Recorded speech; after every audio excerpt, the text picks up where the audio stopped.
太阳竟然从西边出来了，大熊竟然变成了穿裙子的学霸，哆啦 A 梦竟然和老鼠成为了朋友，到底是怎么回事呢？这天，老师把上周的数学试卷分发给大家，楚木山真是优秀，他又考了满分。大熊也是毫无悬念的拿了一个大鸭蛋，不得不说，他每次都能完美的避开所有正确答案，跟次次拿满分的难度不相上下了。大熊耷拉着脑袋趴在座位上，这下回去肯定又要被妈妈骂了。胖虎和小夫也来取笑他脑子不灵光，楚木山制止了他们，他认为人生除了考100分，还有很多更重要的事情等着他们去做。大熊被安慰到了，他一脸激动地握着楚木山的手。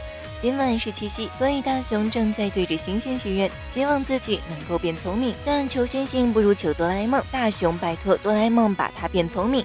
可即使是哆啦 A 梦也对这件事无能为力。不过哆啦 A 梦拿出了望远镜，让他欣赏一下浩瀚的宇宙，这样说不定烦恼就会烟消云散。大熊看到了银河和各种各样美丽的星云，忽然他发现了一颗跟地球非常像的星球，哆啦 A 梦也凑过来看了一下，不看不知道，一看吓一跳。这颗星球不仅乍一看很像地球，放大后竟然能在表面找到跟霓虹形状一模一样的斑块，只是跟地球上的形状刚好左右相反。为了一探究竟，哆啦 A 梦拿出了太空船，他决定带大熊去那颗星球看看。太空船速度超快，很快他们就到达了那个星球。这个星球有大气层，也有云朵，这意味着这里很可能也有人类。继续行驶，他们竟然发现了跟大熊那一模一样的后山和学校，让人有一种这里就是地球的错觉。这时他们发现时钟非常奇怪，整个时钟都水平反转了，也有一模一样的空地，但同样也是完全相反的。正当他们被眼前的场景惊呆了的时候，还有更夸张的，出现了汪汪叫的猫咪和喵喵叫的狗。商品招牌上的文字也是左右相反的，而且太阳竟然从西边出来了。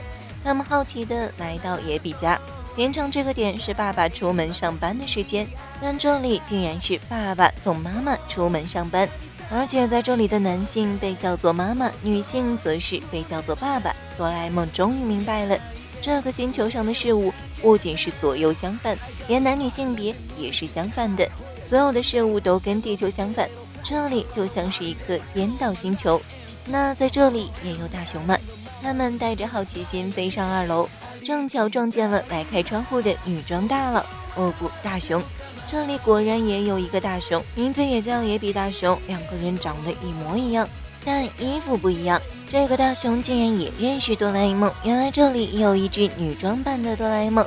这个哆啦 A 梦叫滴滴的，超可爱。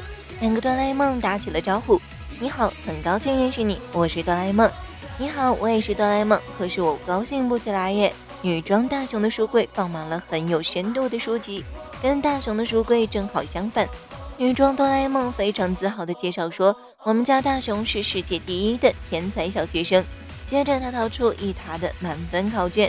此时哆啦 A 梦调侃大熊，这么说来，那你就是世界第一笨的小学生。这个哆啦 A 梦是为了把女装大熊变得笨一些，才从未来过来的，连目的都跟哆啦 A 梦正好相反。此时到了大熊上学的时间，这里的竹蜻蜓是竹笋蜻蜓。哆啦 A 梦吐槽这玩意儿速度这么慢，还不如用走的。女装哆啦 A 梦解释说，她就是想让大熊慢一点。忽然女装大熊建议让大熊代替她去学校上学试试，他俩只要互换一下衣服，就没人看得出来了。学校的课程太简单了，他早就觉得很无趣。大熊很期待，他早就想体验一下当天才的感觉了。刚到校门口，他就遇到了这里的楚木山，这人一脸崇拜地感谢大熊昨天教他写作业，这可把大熊美死了。此时有2个神秘人在暗处观察着大熊，已经确认目标了，那个淡黄的长裙蓬松的头发就是野比大熊。喂，你看他一脸蠢样，真的是天才小学生吗？就是他没错。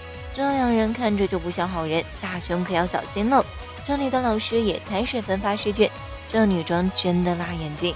不出所料，大熊是满分，而楚木山是0分。被当众夸奖的大熊尾巴都要翘上天了，他慢慢的觉得要是在这里住下也不错。可见胖虎和小夫又来嘲笑人了，不过这次嘲笑的是楚木山，现在换大熊为他出头了。窗外的三人看见大雄适应的还不错，于是打算陪女装大雄去准备巴贝尔物理学奖的颁奖词了。他可是这里最年轻的奖项得主。操场边，那帮神秘人还在鬼鬼祟祟地盯着大雄。大雄看见了正在上体育课的静香，兴奋地跟他打招呼，却不小心被球砸中了。静香觉得很奇怪，你不是运动健将吗？怎么会连球都避不开？原来女装大雄不仅头脑好使，四肢也很发达。而这里的静香居然最讨厌洗澡，这里的哆啦 A 梦竟然不爱吃铜锣烧，老鼠居然是他的好朋友。不过他害怕的是猫咪，好家伙，居然害怕同类。课堂上老师出了一道题，没有一个同学会的，老师就按照惯例叫大雄上台解题，他当然是解不出来的。下面的同学觉得很奇怪，今天怎么这么慢？该不会是不会写吧？台下窃窃私语。这时老师忽然发现是自己的题目写错了，同学又是一顿彩虹屁，猛夸大雄太厉害了。放学后，同学们要为大雄拿了物理学奖的事帮他庆祝，于是举办了胖虎少女之歌。